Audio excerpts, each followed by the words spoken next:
Pan India cinema అంటే ఆ నలుగురు హీరోల గురించే మాట్లాడుకుంటున్నారు. రికార్డులన్నీ వాళ్ళ పేర్ల మీదే కనిపిస్తున్నాయి. మరి ఈ సెగ్మెంట్ లో మిగతా హీరోల పరిస్థితి ఏంటి? యంగ్ హీరోల పాన్ ఇండియా జర్నీ ఎలా సాగుతోంది? ఈ ట్రెండ్ లోకి ఎంట్రీ ఇవ్వాలనుకుంటున్న హీరోల ఫ్యూచర్ ఎలా ఉండబోతోంది? పాన్ ఇండియా గేట్లు తెరిచిన ప్రభాస్ ఇప్పుడు గ్లోబల్ రేంజ్ లో ఉన్నారు.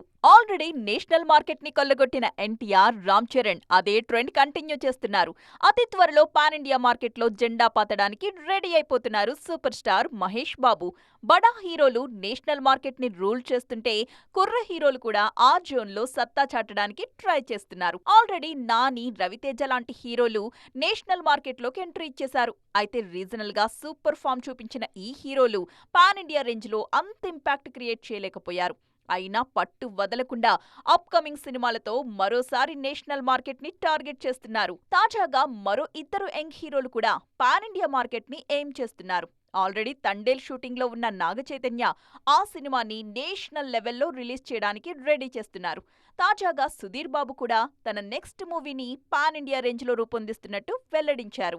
ఈ జోన్లో ఆల్రెడీ సక్సెస్ సాధించిన యంగ్ హీరోలు నిఖిల్, తేజ సజ్జా మాత్రమే.